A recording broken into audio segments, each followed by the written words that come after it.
નમસ્કાર દર્શક મિત્રો, સ્વાગત છે આપનું ઓનલાઈન ગુજરાત ન્યૂઝમાં. હું છું રિપોર્ટર કૌશિક. ગુજરાતના સુપ્રસિદ્ધ યાત્રા સ્થળ ડાકોર ખાતે માનવ સેવા એ જ માધવ સેવા એવા સૂત્રને ચરિતાર્થ કરતી એક સંસ્થા સંત વિજયદાસજી સેવાશ્રમ દંડી સ્વામી આશ્રમ ડાકોર દ્વારા ભવ્યાતિભવ્ય સમૂહ લગ્નોત્સવનું આયોજન ભગવાન શ્રી રણછોડરાયજીના દિવ્ય સાનિધ્યમાં કરવામાં આવ્યું હતું, જેમાં કુલ નવયુગલોએ પ્રભુતામાં પગલાં માંડ્યા હતા. જેમાં સમગ્ર ગુજરાતમાંથી સંતો મહંતોએ હાજર રહીને નવદંપતીઓને આશીષ આપ્યા હતા.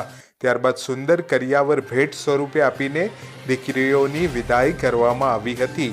સમગ્ર કાર્યક્રમની વિગત દંડી સ્વામી આશ્રમના પરમ વંદનીય મહંત શ્રી વિજયદાસજી મહારાજ તથા પૂજ્ય શ્રી જયરામદાસજી મહારાજ દ્વારા આપવામાં આવી હતી.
નમસ્કાર બાપુ, શું નામ છે આપનું?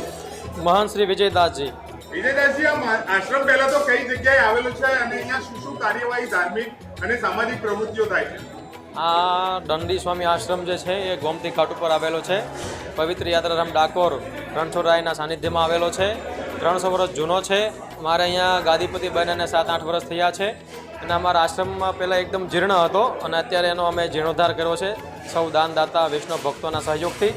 અને આ આશ્રમ દ્વારા દર 14 પૂનમ હજારોની સંખ્યામાં યાત્રી પદયાત્રી જે લોકો દર્શન કરવા માટે આવે છે એ લોકો માટે વિનામૂલ્ય અન્નક્ષેત્ર ચલાવીએ છીએ. આડા દિવસે પણ જે કોઈ વૈષ્ણવ ભક્તો આવે એ લોકો માટે પણ વિનામૂલ્ય અન્નક્ષેત્ર ચાલે છે. દર 2-3 મહિને 4 મહિને 6 મહિને અમે મેડિકલ કેમ્પો કરતા હોઈએ છીએ, જેમાં રાહત દરે દવા પણ આપતા હોઈએ છીએ. દર વર્ષે જ્યારે સ્કૂલ ખુલે ત્યારે ગરીબ વિદ્યાર્થી બહેનો અને ભાઈઓને નોટબુક, સ્કૂલ બેગ, યુનિફોર્મ એનું પણ વિતરણ કરવામાં આવે છે. અને દર વર્ષે સમૂહ લગ્નોનું પણ આયોજન થાય છે. આજે વિશેષ વસંત પંચમીના દિવસે ડાકોરના ઠાકોર રાજા રણછોડરાયની અસીમ કૃપાથી અને સૌ દાતાઓના સહયોગથી દંડી સ્વામી આશ્રમ સંત વિજયદાસજી સેવાશ્રમ ટ્રસ્ટ દ્વારા ગોમતીના ઘાટ પર નવદંપતીઓને નવયુગલોને સમૂહ લગ્નનું આયોજન આશ્રમ દ્વારા જ કરવામાં આવ્યું છે. અને આવી અવારનવાર પ્રવૃત્તિઓ આ દંડી સ્વામી આશ્રમ દ્વારા થતી રહે છે. અમારા આશ્રમનું એક જ સૂત્ર છે કે માનવ સેવા એ જ માધવ સેવા. તમે ભગવાનની સેવા કદાચ થોડી ઘણી ઓછી કરશો તો ભગવાન સ્વીકારશે, પણ જે લોકોને જરૂરિયાત છે એની તમે સેવા કરો તો ભગવાન રાજા રણછોડ આપણા પર ખૂબ કૃપા વરસાવે અને ભગવાન વધારે રાજી થાય છે. અમારો આશ્રમ તન મન ધનથી આ સમાજ સાથે, ગરીબ લોકોની સાથે અને આ દેશની સાથે જોડાયેલો છે. હિન્દુ ધર્મનું કોઈ પણ કામ હોય, ધર્મકથા હોય, સત્સંગ સભા હોય, વ્યસન અને પેશન લોકોને છોડવાનું હોય, એ બધા ખૂબ જ પ્રયત્ન ખૂબ આશ્રમ દ્વારા થતો રહે છે. અને આ બધાનો ખૂબ વૈષ્ણવ ભક્તોનો ખૂબ અમને સહયોગ મળતો રહે છે. આજે શું કાર્યક્રમનું આયોજન છે ને કેટલી દીકરીઓના લગ્ન છે? આજે 9 દંપતીના લગ્ન હતા અને અત્યારે ચાલુ છે ગોમતી ઘાટ ઉપર.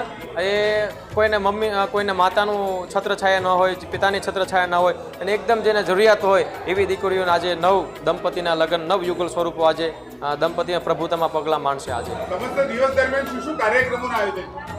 આજના દિવસે સવારે ગણપતિ સ્થાપન, ગ્રહ શાંતિ હતી અને અત્યારે સંતો મહંતો જે જગન્નાથ મંદિર અમદાવાદથી દિલીપદાસજી બાપુ, મહામલ્લેશ્વર અમારા દુર્ગાદાસજી બાપુ, ગૌ ભક્ત ચૈતન્ય શંભુ મહારાજ, અમારા ફકરાનાથની જગ્યાના જયદેવ બાપુ અને અનેક સંતો મહંતો ગુજરાતભરમાંથી પધાર્યા હતા. આ દીકરીઓને આશીર્વાદ આપ્યા અને અમારા ડાકોર સંસ્કૃત પાઠશાળાના વિદ્વાન એવા અનિલભાઈ ગુરુજી, જે શાસ્ત્રોક્ત વિધિથી એમની દેખરેખ હેઠળ આ સમૂહ લગ્ન વિધિવત સંપન્ન થયો છે અને સૌ ભક્તોનો પણ ખૂબ સાથ સહકાર રહ્યો છે.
પાવન ભૂમિમાં પવિત્ર એવા આજના વસંત પંચમીના માંગલ્ય દિવસે પછી ડાકોર તો આપણે આવું જ પડતું હોય છે. તો એવા રણછોડરાયની સામે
રણછોડરાયની સમક્ષ માણી રહ્યા છે અને જ્ઞાત સાથે દૂર દૂર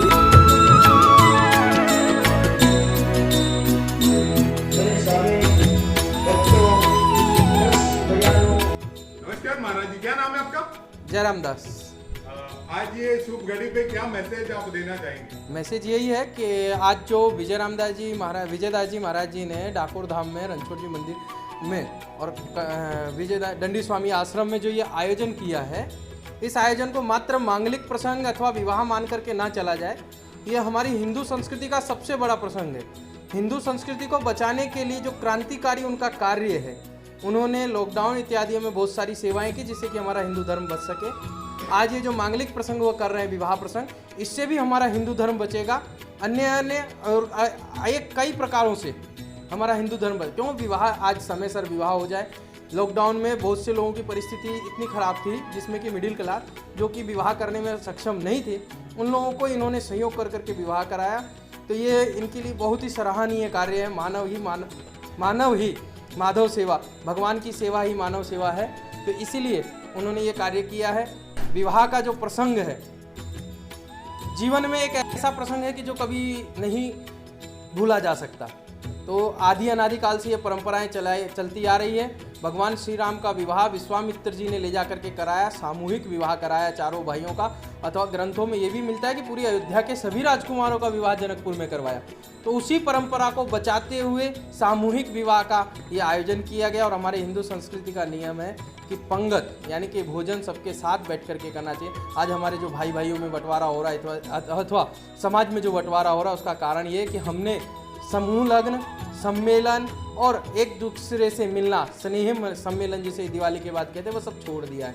तो हम सब साथ बैठ कर के भोजन और पंगत और संगत माने सत्संग।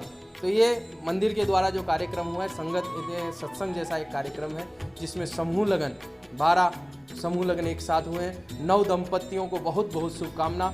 वह समाज विवाह करने का मतलब है कि समाज के कार्य आए। जो विवाह करने के बाद समाज के किसी उपयोग में नहीं होता है वह उचित नहीं। भगवान राम ने विवाह करके समाज को संदेश दिया। भूतनाथ भगवान भोलेनाथ ने विवाह कर करके समाज को रामायण इत्यादि अन्य गौरी गणेश इत्यादि और कार्तिक जैसे महान योद्धा दिए जो देवताओं को हर जगह विश्व विजय में प्राप्त हुए। तो विजयदास जी महाराज जी ने भी आज इन 9 दंपतियों को नए संस्कार के साथ बांधा, जो हिंदू धर्म का सबसे बड़ा संस्कार है और हिंदू धर्म की सबसे अच्छी संस्कृति की रक्षा के लिए आज जो कदम उठाया वो सराहनीय है। आगे भी इसी प्रकार से वह आगे कार्य करते रहें।